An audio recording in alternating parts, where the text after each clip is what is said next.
verdade. Por quê? Porque eu sou profano, eu sou um ser caído, mas em Jesus Cristo, claro, e por causa da inspiração, da intervenção do Espírito Santo, eu posso chamar Jesus como meu Senhor e Salvador. E ao chamá-lo, eu estou o quê? Eu estou produzindo uma nova etapa.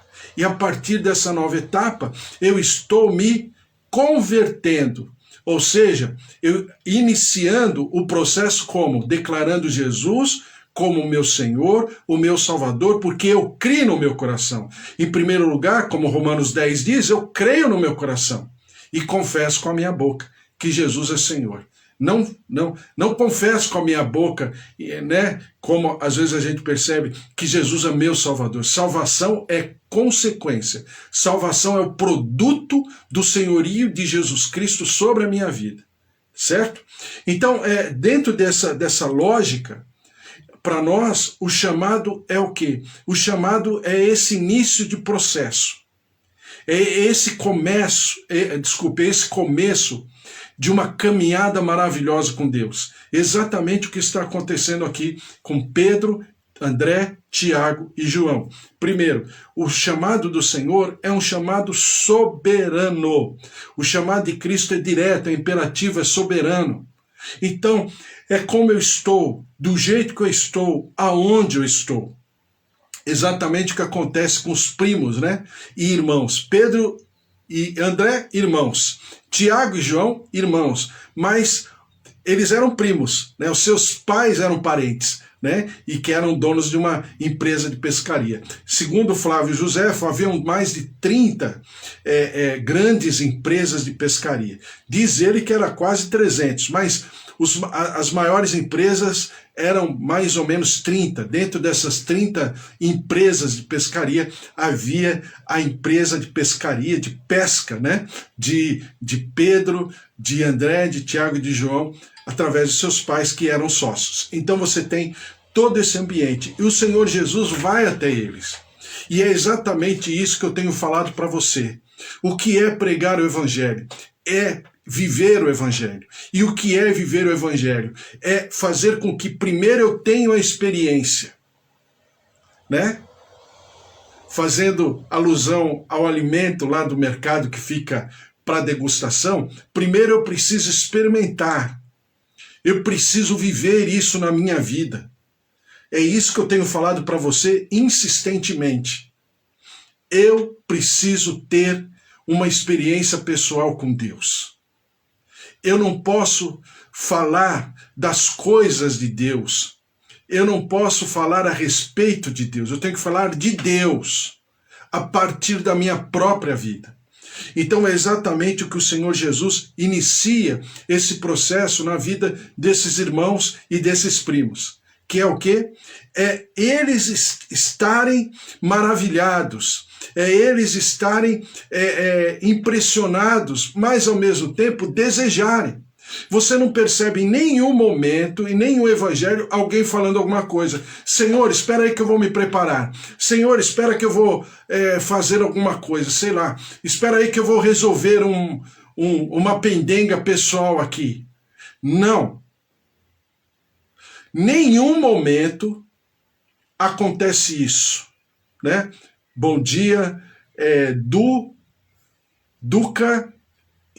Cavalcante, bom dia. E bom dia também, Gero Barbosa e Cíntia. Oi, pastora Cíntia, tudo bem? Orei pela senhora alguns momentos aí, algum tempo atrás, quando a pastora esteve enferma, estive orando pela senhora, viu? Deus abençoe, pastora Cíntia, Deus abençoe, de muitos anos aí que a gente se conhece. Deus abençoe a senhora. Então nós temos o quê? Nós temos exatamente essa condição para que primeiro tenhamos todo um conhecimento, e não é apenas um conhecimento, mas experimentarmos, nos maravilharmos, né? Sermos impactados por esse mover de vida, de presença, de plataforma de vida que Jesus me oferece. Eu preciso ser, em primeiro lugar, alcançado. Eu preciso ser absorvido por esse mover de amor de Jesus Cristo. E é exatamente o que acontece com eles. Por isso que eles não discutem, por isso que eles não comentam. Jesus fala e eles vão. Naturalmente, desprendidamente, eles vão atrás de Jesus e permanecem por toda a história da vida deles. Em segundo lugar, Jesus chama para uma relação pessoal. Então, Jesus fala, segue-me.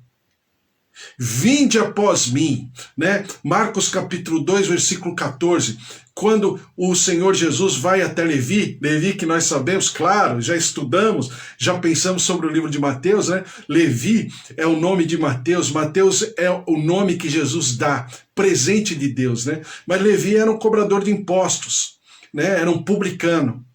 E quando Jesus conversa com Levi, ele larga os seus afazeres imediatamente e vai após Jesus. Ou seja, ele vai seguir. E o que significa seguir? É viver com ele. É viver através dele. É viver por causa dele. Exatamente o que Levi faz. Depois, em Marcos capítulo 8, versículo 34, fala assim, quem quiser vir após mim, negue-se a si mesmo, tome a sua cruz e siga-me. Ou seja, é eu não olhar para trás, é eu olhar para frente, sabedor, consciente de que aquilo que eu fiz é para toda a minha história de vida. Então, antes de eu ser um pregador, como Jesus fala em Marcos, que a gente leu, Marcos capítulo 1, do versículo 16 a 20, não vou ler de novo, porque já lemos, o que significa sermos pescadores de homens, né? E tem toda uma figura, né? Uma comparação parabólica entre ser pescador de peixe, claro, e ser pescador de homens. Então significa que o Senhor Jesus está falando assim, olha, siga-me. Mas para você me seguir, em primeiro lugar, você precisa negar aos seus, vamos dizer, aos seus projetos pessoais, as suas questões, demandas e também absolutos pessoais para seguir-me. Ou seja, você precisa optar por algo muito mais importante, por algo muito mais excelente do que até aquele momento, né? Do que tudo aquilo que você viveu anteriormente. Então é para olhar para frente. Ou então em Marcos capítulo 10, versículo 21, quando ele fala para aquele jovem de qualidade, olha, vendo tudo que você tem e siga-me. O que Jesus dizia para aquele jovem? Que ele iria fazer, né, um juramento ou uma consagração e seria um mendigo a partir daquele momento? Não. O que Jesus estava querendo dizer é que nada poderia ser maior do que aquele momento, do que aquele chamado, do que aquela convocação, do que aquela santa convocação, como diz Mateus lá no final do capítulo 26 de Mateus. Então, exatamente, Mateus 28, no final do capítulo 28 de Mateus. Ou seja, é necessário eu entender que eu fui convocado para algo tão excelente, porque eu já falei para você, o trabalho mais excelente do gênero humano, do ser humano, de todo o universo é exatamente pregar o Evangelho. E o que é pregar o Evangelho? É viver o Evangelho. O que é pregar o Evangelho? É estar tão absorvido, tão impregnado, tão transbordante desse Evangelho, que eu vou viver esse Evangelho e vou reverberar, refletir esse Evangelho por tudo aquilo que eu fizer, seja no meu trabalho, seja lá qual for a minha especialidade, o meu trabalho, a minha função profissional diária, mas eu estarei o que ali? Eu estarei como um agente, eu estarei como um missionário, eu estarei como embaixador, eu estarei como representante desse reino, desse evangelho maravilhoso, vivo, restaurador, renovador, reconstrutor, restituidor, em nome de Jesus.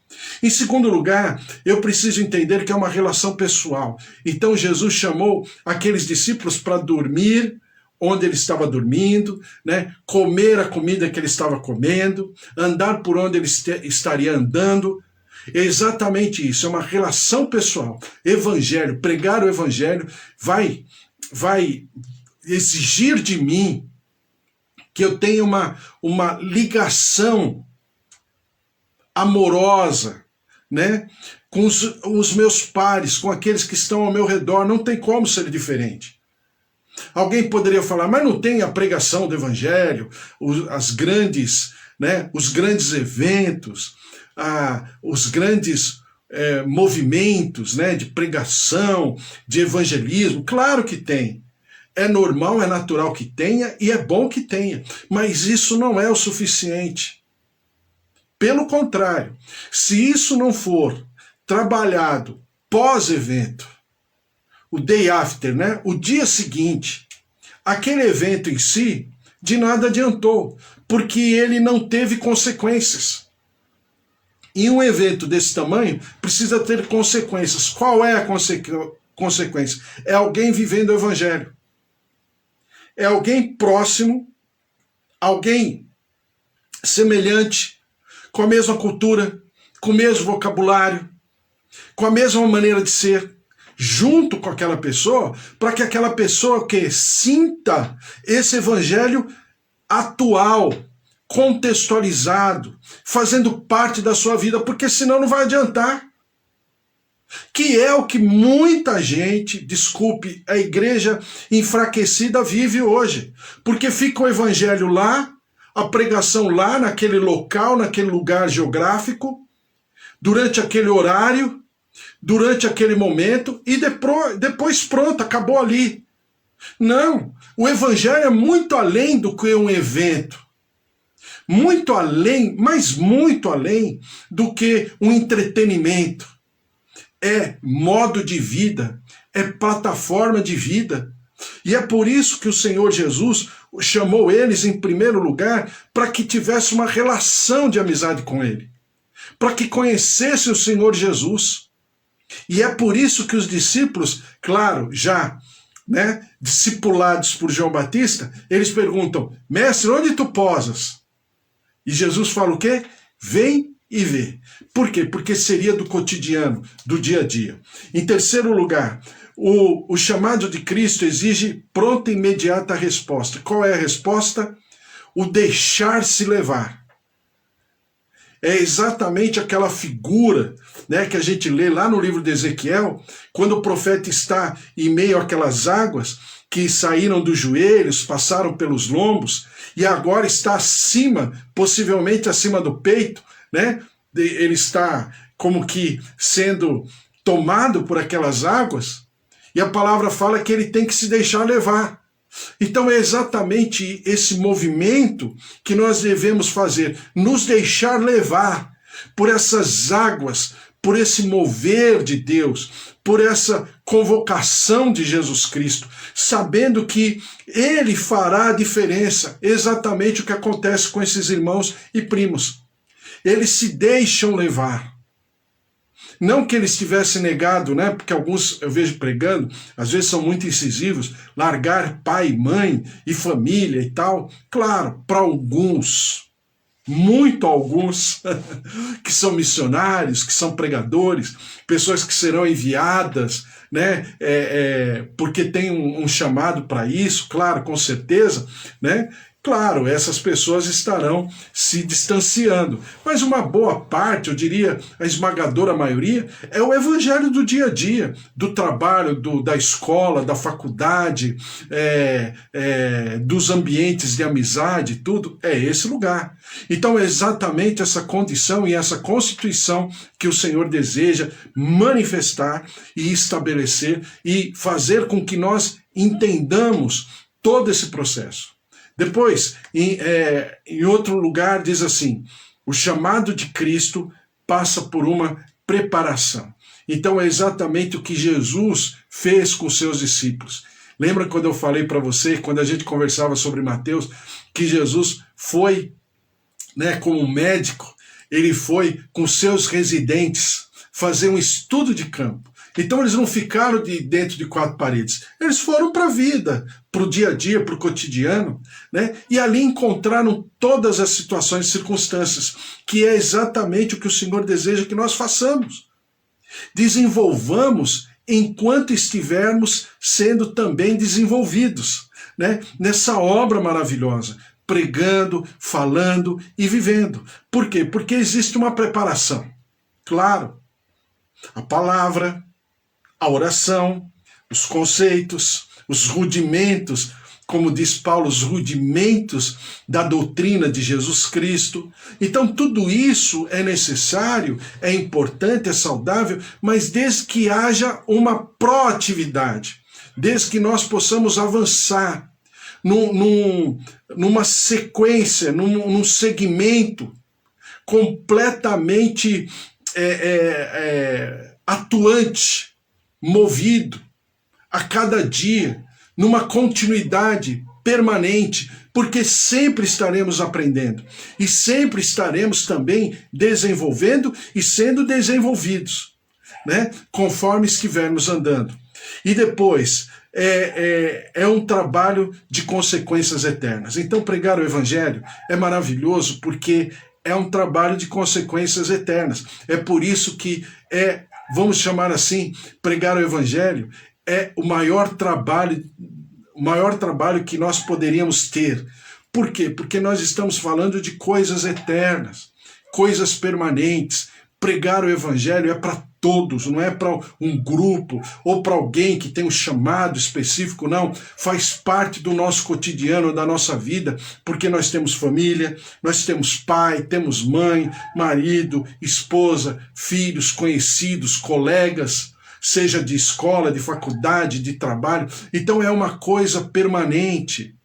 E eu sempre falo para você, quando Jesus fala, olha, não conta para ninguém o que aconteceu com você, porque Jesus não queria marketing, Jesus não queria impulsionamento, mas Jesus queria que aquela pessoa falasse dela. Porque o que é o Evangelho? O Evangelho é falar de mim. Você vai falar, como falar de você? É falar de mim porque eu estou falando daquilo que eu vivo. Dentro de todas as minhas angústias, dentro de todas as minhas aflições, dentro de todas as minhas demandas e contingências, eu falar de algo maravilhoso, de uma boa notícia, dentro de tudo aquilo que eu estou vivendo. Então é um processo, é uma plataforma de vida que eu escolho viver. Não é um manual de procedimentos. Não é uma regra pré-estabelecida, mas é uma vida. Então, quando Jesus falava para essas pessoas, é porque não é que Jesus queria que escondesse, até porque não dava, né? Já falei isso para você, né? Uma pessoa que estava aleijada não é mais aleijado, que estava cego não é mais cego, que estava leproso não é mais leproso, que estava paralítico, mas não é paralítico. Não tem nem como não falar que não aconteceu nada. Mas é que Jesus, e no grego fica muito mais fácil de entender, é que Jesus queria que a pessoa falasse dela, de quem ela era antes e de como ela está agora. Não apenas por causa do milagre aparente e físico, mas principalmente pela visitação do Senhor Jesus. No sentido pessoal, no sentido profundo da palavra encontro com Jesus Cristo, que estava além, que suplantava muito além a própria, a própria cura física, que era uma cura de alma, que era uma cura de sentimento. Era isso que Jesus queria que fizesse. É exatamente o que significa pregar o Evangelho. É algo tão maravilhoso e tão especial que não tem como eu não falar. E não é pela aparência, mas é pelo sentimento. É por aquilo que está causando na minha vida. É pela revolução interna, interior, que eu estou vivendo a partir daquele momento. É exatamente isso que Jesus queria que essas pessoas falassem. E não que fizesse marketing. Ele não queria ser chamado como curandeiro, como milagroso. Ele queria ser chamado como quem? Como aquele que estava instaurando, inaugurando o reino dos céus. Como o rei desse reino dos céus. Como o próprio reino dos céus. Jesus é o próprio reino. E em tudo isso, em primeiro lugar, implica em rompimento com o passado. Eu vou terminar já, mas eu vou falar esses 3 pontos. Em primeiro lugar, implica com rompimento com o passado. Primeira coisa que eu preciso fazer em relação à minha conversão, em relação à visitação do Senhor comigo, é quebrar todo o laço do passado. Eu preciso prosseguir, eu preciso ir à frente. Eu preciso olhar para frente. O meu passado já não me interessa mais. O meu passado não me interessa mais, não é porque eu não tenho mais, eu sofro de amnésia. Não, ele não me interessa mais porque ele não causa mais dor. Então eu tenho que olhar para frente. E eu tenho que desenvolver isso. E eu preciso me capacitar por isso. Em segundo lugar, implica em consagrar o meu presente. E esse dia de hoje é o meu dia sagrado, é o meu dia santo, é o meu dia onde o Senhor está fazendo a diferença na minha vida. Mas também, esse mover de Deus implica investimento no futuro.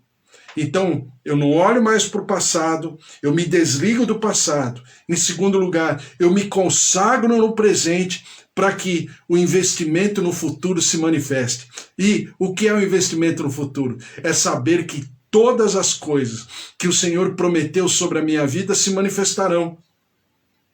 Mas não é apenas isso. Isso é uma parte da obra. Uma segunda condição é que eu também fui chamado para expressar. E esse método que eu estou fazendo hoje, talvez não seja o mesmo método amanhã. O Evangelho é o mesmo. O Senhor é o mesmo. O Elohim é o mesmo. A Trindade é a mesma. Claro, não é isso. Mas o método pode mudar. Alguém já falou que o maior percalço, a maior obstrução da minha vitória no futuro é a vitória que eu tive no passado. Por quê? Porque eu acho que esse método vai funcionar lá na frente. Talvez não. Também não estou falando que não vá resolver. Mas o Senhor é um ser proativo. O Senhor nosso Deus é um ser futurista, que olha para frente, visionário, no bom sentido da palavra. Então isso significa que eu também deva ser. E eu preciso sempre estar aberto àquilo que o Senhor deseja fazer sobre mim e através de mim.